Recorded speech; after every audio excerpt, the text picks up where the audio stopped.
Imagine you were born 200,000 years ago, not in a warm hospital, not in a safe home, but inside a cold stone cave, surrounded by darkness outside. Wolves are already searching for food. A saber-toothed cat is quietly moving through the trees. Every sound carries through the night. Every mistake can cost a life. And then, only a few seconds after taking your very first breath, you do something that seems completely impossible to explain.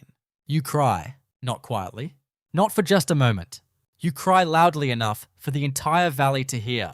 If crying could attract predators, why are humans still born doing it today? But here's what makes this story so strange. The baby doesn't know what wolves are. It has never seen a predator. It doesn't understand danger. It has no idea that every cry is echoing across the valley. And yet, millions of newborn babies have done exactly the same thing. For hundreds of thousands of years, if crying was truly a mistake, natural selection should have erased it long ago. At first, this makes absolutely no sense. Natural selection is brutally simple. If a behavior makes survival less likely, it usually disappears. Animals don't keep dangerous habits for hundreds of thousands of years. Evolution quietly removes them. So if human babies have been crying since the very beginning, perhaps we've been asking the wrong question. Maybe crying wasn't designed to protect the baby. Maybe it was designed to change everyone else. And that's the clue scientists kept coming back to. Maybe tears were never an adaptation for the one crying. Maybe they were an adaptation for everyone watching.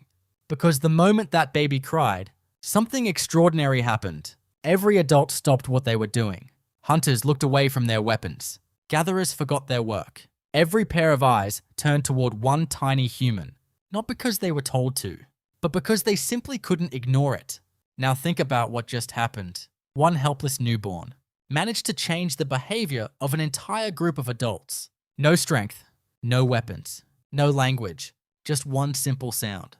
From evolution's perspective, that isn't weakness, that's influence. And influence can sometimes be far more valuable than strength. And here's the incredible part. That ancient survival system never disappeared. It is still inside your brain today. The sound of a crying baby can instantly capture your attention. Even if you've never met the child, your heart rate changes. Your focus shifts. Your brain immediately begins asking one question. Is someone in danger? Scientists have actually tested this. Not in prehistoric caves, but inside modern laboratories. They played recordings of babies crying. While monitoring people's brains, the volunteers didn't need to be parents. Many had never even held a baby before. Yet almost every brain reacted in remarkably similar ways, as if an ancient alarm system was still quietly running inside all of us. But this creates an even bigger mystery. Newborn babies aren't the only humans who cry. Adults do it too. We cry when we lose someone. We cry when we finally feel safe. Sometimes, we even cry because we're unbelievably happy. And here's the truly remarkable part. No other known animal does this. For a long time, scientists couldn't explain this. Why would evolution create tears for emotions, but only in humans? After all, tears don't make us stronger. They don't make us faster. They don't help us escape predators. In fact, crying often makes us appear even more vulnerable. So why would evolution ever reward something like that? And that's exactly where the story begins to change. Perhaps tears were never a flaw in human evolution. Perhaps they were one of its greatest inventions. Because unlike claws, or sharper teeth, or stronger muscles, tears could change something far more powerful, the mind of another human being. And once you understand that, human history starts to look completely different. But if tears really helped humans survive, their influence didn't stop with prehistoric tribes. It quietly shaped every civilization that followed. Long before laws, before governments, before written language, humans had already learned something remarkable. Sometimes, the fastest way to save another person wasn't through force, it was through compassion. This may be the greatest misunderstanding about evolution. We often imagine that humans survived because we became stronger. But strength alone has never built a civilization. Trust did. Cooperation did. The willingness to help someone who could never repay you did. And tears may have been one of the first signals that made all of that possible. And that may have changed everything. Imagine meeting someone you've never seen before. No shared language. No shared family. No reason to trust each other. For most animals, that meeting would probably end in a fight, or one of them walking away. But humans slowly evolved something different. The ability to recognize vulnerability and choose cooperation instead of conflict. Think about the world our ancestors lived in. Every stranger could have stolen your food, taken your shelter, or attacked your family. Trust wasn't free. It was dangerous. So something had to convince complete strangers that cooperation was worth the risk. And that may have been one of humanity's greatest inventions. The ability to reveal our emotions, honestly. Eventually, those small groups stopped wandering. They stayed. More children were born. More strangers arrived. The campfires grew larger. The paths between families became roads. The places where people once shared food slowly became the first villages. And something remarkable happened. Humans began trusting people they had never even met before. But villages created a brand new problem. The more people lived together, the less they could rely on knowing everyone personally. You could no longer recognize every face. You couldn't remember every family. Yet somehow, people still managed to cooperate. So what replaced personal familiarity? What invisible force allowed thousands of complete strangers to trust one another every single day? The answer wasn't stronger muscles or bigger weapons. It was something far more invisible. A shared belief. People began trusting symbols, stories, traditions, and eventually, rules. For the first time in history, cooperation no longer depended on knowing another person. It depended on believing in the same idea. Here's the strange part. Today, very few of us need tears to survive predators. Most of us no longer live in prehistoric tribes, yet we still cry. At weddings, at funerals, while watching films, listening to music, or simply remembering someone we miss. So if emotional tears no longer help us survive, why hasn't evolution erased them? The answer doesn't begin in your eyes. It begins deep inside your brain. Long before the first tear appears, billions of neurons have already started talking to one another. Memories awaken. Emotions collide. Hormones begin changing. Your breathing slows. Your heart responds.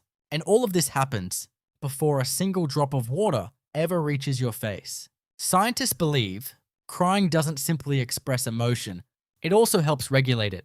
After an emotional release, your breathing gradually slows. Your heart begins returning to its normal rhythm. Stress hormones start decreasing, and your brain quietly shifts from survival back toward recovery. In other words, crying may be one of the oldest ways the human body heals itself. If you've ever wondered, why do I cry so easily? Or perhaps, why can't I cry at all? You're not alone. Some people cry several times a week. Others may go years without shedding a single tear. But that doesn't mean one person feels more deeply than another. It simply means their brains have learned different ways to carry emotion. Have you ever noticed how difficult it is to ignore someone who's crying, even if you've never met them before? Your attention shifts automatically. You look, you pause. Sometimes, you even feel emotional yourself. That reaction isn't weakness. It's one of the oldest social instincts your brain still carries. The instinct to connect. If empathy is part of being human, why doesn't everyone respond the same way? Why can one person stop to comfort a stranger while another simply walks past? The answer isn't usually that one person has no emotions. More often, their attention is focused somewhere else. Stress, fear, exhaustion, or years of learning to hide vulnerability. Sometimes, the strongest walls are built inside the mind. Maybe that's the wrong question. Perhaps tears were never simply about survival. Perhaps they were always preparing us for something much bigger. Every civilization, every friendship, every family, every act of kindness began with one extraordinary ability. The ability to understand another person's pain, as if it were our own. So, why do humans cry? At the beginning of this journey, it seemed like a simple biological question. Why would evolution create something that blurs our vision, weakens us, and leaves us vulnerable? But the deeper we looked, the stranger the answer became. Tears helped parents find their children. They helped strangers become families. Families became tribes. Tribes became villages. Villages became civilizations. And somewhere along that extraordinary journey, one tiny biological reflex quietly became one of humanity's greatest strengths. Because every time one person truly understands another person's pain, our species becomes just a little more connected. Maybe that's why, after millions of years, evolution never erased emotional tears. Not because they helped us survive yesterday, but because they still help us survive together today. The next time you see someone crying, remember, you're witnessing one of the oldest languages humanity has ever spoken.